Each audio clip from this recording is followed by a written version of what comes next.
देखिए, संवेदना बहुत ही संवेदनशील चीज है। उसके लिए इतनी बड़ी बड़ी भीड़ ले जाकर वहां हुड़दंग करने की क्या जरूरत पड़ रही है? क्या अपनी अपनी जमीन तलाश रही है तमाम राजनीतिक पार्टियां, जिसमें एक उंगली आपकी तरफ भी है, जिसकी वजह से ये बवाल वहां पर मच रहा है? क्या एक नेता, दो नेता, दो तीन लोगों के साथ जाकर नहीं मिल सकते हैं? सुनील जी। अंजना जी, आपने सवाल बहुत अच्छा किया और आपने संवेदना की बात की। अगर इस सरकार में संवेदना होती तो क्या बेटी की इज्जत नहीं बच जाती?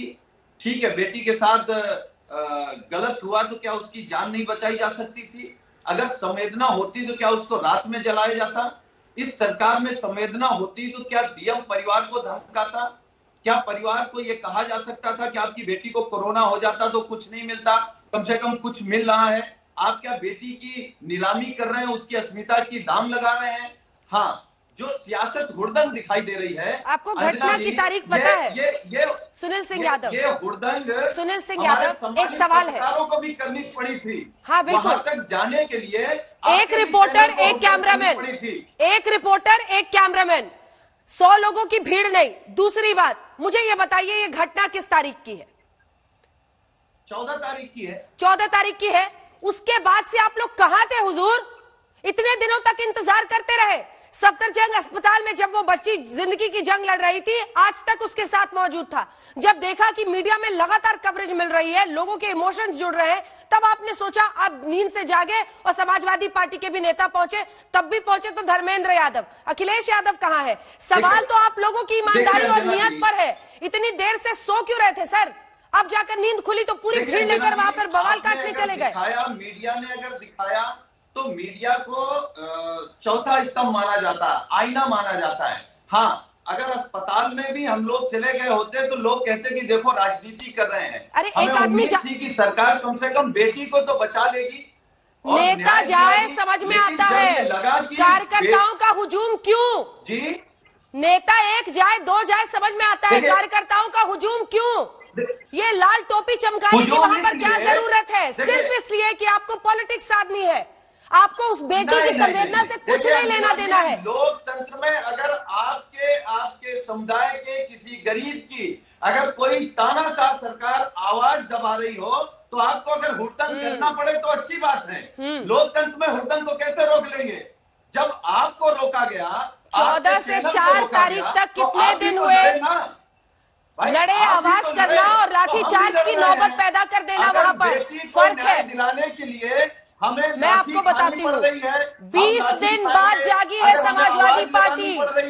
हम आवाज लगाएंगे। 20 दिन तक आप सो रहे थे, 20 दिन तक सरकार को जगाने के लिए, पूरे 20 दिन तक मस्त सरकार को जगाने के लिए अगर कुछ करना पड़ेगा तो अच्छा है। सुनील जी, आपके पीछे अखिलेश जी की मौन है, ठीक है, मौन है, हो गया। अखिलेश जी की उपस्थिति इस चेहरे से कम दर्ज हो रही है, ठीक है। कम से कम अखिलेश जी की जो तस्वीर आपने अपने पीछे लगाई है, कम से कम उनकी उपस्थिति दर्ज हो रही है इस पूरे मामले में। वरना आजकल तो मतलब कम से कम समाजवादी पार्टी की तरफ से तो अखिलेश जी नहीं गए। 20 दिन बीत गए आराधना मिश्रा, 20 दिन बीत गए। आप लोगों ने 18 दिन बाद जाकर ये कोशिश शुरू की, जब मीडिया ने पूरी खबर को अपनी पूरी शिद्दत के साथ हम हाथरस की बेटी की आवाज बने आज तक पर, तब अब ये पॉलिटिकल ड्रामा चल रहा है। ये रोज रोज वहां पर हुजूम ले जाने का क्या मतलब है? सीबीआई को जांच सौंप दी गई है, मुझे बताइए अब क्या किया जाए? पहली बात तो मैं आपकी एक इंफॉर्मेशन को करेक्ट करना चाहती हूँ।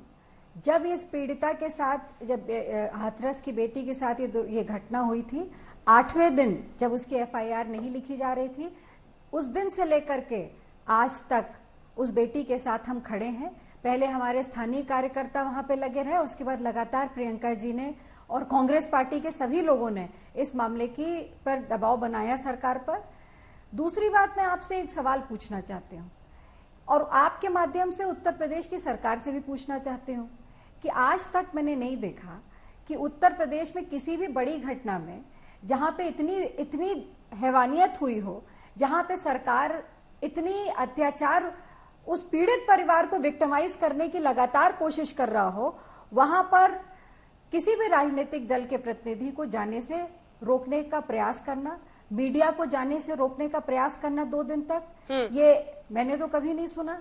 और मैं मानती हूं कि आपने भी एक लंबे पत्रकारिता जीवन में कभी इस तरह की घटना कोई सुनी। अगर सब कुछ सही था तो 2:30 बजे रात में उस बेटी का अंत्येष्टि करने की, वो भी उस परिवार की सहमति के बगैर, पुलिस वालों ने, आप सब लोगों ने टीवी पे दिखाया किस तरह से एक ज्वलनशील पदार्थ जो भी रहा हो उससे किस तरह से उसकी चिता को आग लगाई जा रही थी। परिवार था, उसके माँ बाप थे, माँ रोती गिड़गिड़ाती चिल्लाती रही, आंचल खोल करके भीख मांगती रही कि हमारी बेटी का एक बार आखिरी चेहरा दिखा दो। जिस माँ ने 9 महीने उस बेटी को अपनी कोख में रखा हो, क्या यह अधिकार उस माँ का नहीं था? क्या उस बाप का अधिकार नहीं था कि उसकी बेटी को वो मुखाग्नि दे सके? और उसके बाद अगर हम सरकार से सवाल पूछना चाहते हैं, अगर हमारे राहुल जी और प्रियंका जी उस परिवार से अकेले जाकर के मिलना चाहते हैं, संवेदना व्यक्त करना चाहते हैं, तो उस पर सवाल उठाए जा रहे हैं।